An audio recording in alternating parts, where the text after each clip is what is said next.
नमस्कार, आईमा मीडिया में आपका स्वागत है।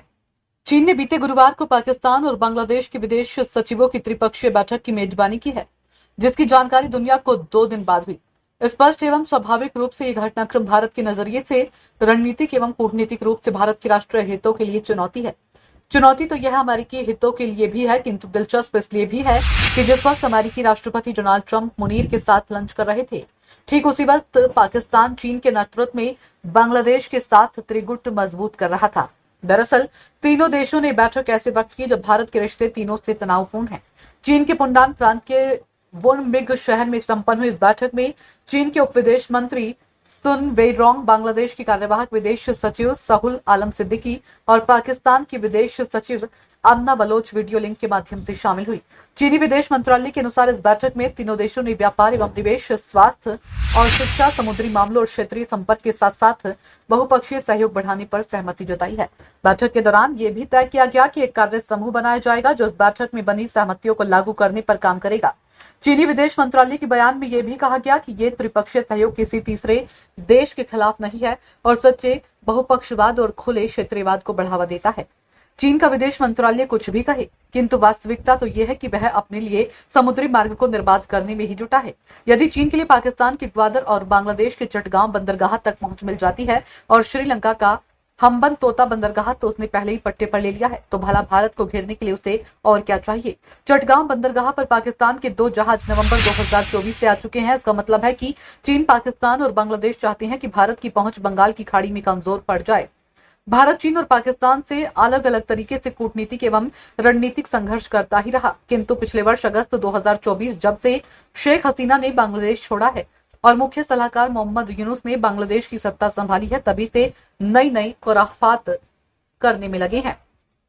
यूनुस ने पहले तो चीन जाकर भारत के पूर्वोत्तर राज्यों को निशाना बनाने और बंगाल की खाड़ी में व्यापार करने के लिए पेचिंग को न्योता दिया। अब वह पाकिस्तान और चीन के साथ मिलकर भारत को सरदर्द देने का ख्वाब देख रहा है। भारत अभी तो चीन के साथ अपनी सीमा को लेकर वार्ता प्रक्रिया में लगा हुआ है, किंतु पाकिस्तान के साथ भारत किसी भी तरह की वार्ता करने की मनस्थिति में है ही नहीं। रही बात बांग्लादेश की, तो समय आ गया है भारत को यूनुस विरोधी सेना प्रमुख जनरल वाकर उज जमान से संवाद शुरू करना चाहिए। इससे 3 बातें होंगी। पहली ये कि मुख्य सलाहकार यूनुस परेशान होंगे तथा सेना के प्रति संदेह करके आत्मघाती फैसला करेंगे, और दूसरा ये होगा कि पाकिस्तान का सैन्य तंत्र और चीन को लगेगा कि भारत में आज भी बांग्लादेश अपने हित की संभावनाएं तलाश रहा है। तीसरी बात होगी कि बांग्लादेश में जो जनता भारत से संबंधों की समर्थक है, वे यूनुस के खिलाफत खुलकर कर सकेगी।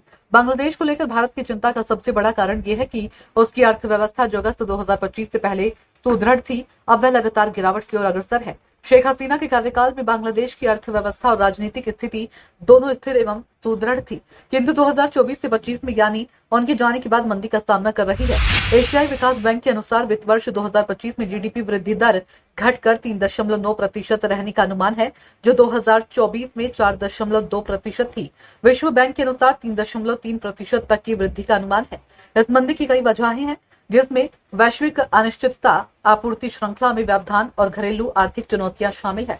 अपनी लोकप्रिय प्रधानमंत्री को देश से निकलने के बाद बांग्लादेश की मुद्रास्फीति उसके लिए बहुत बड़ी आर्थिक संकट की चेतावनी दे रही है।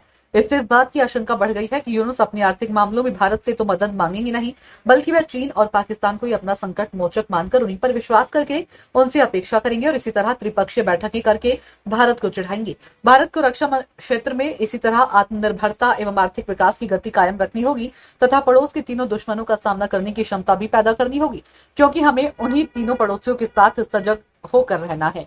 आईमा मीडिया को अगर आप YouTube पर देख रहे हैं तो सब्सक्राइब करें, फेसबुक या अन्य सोशल मीडिया प्लेटफॉर्म पर देख रहे हैं तो फॉलो करें। हमें कमेंट बॉक्स में अपने सुझाव अवश्य दीजिए। धन्यवाद।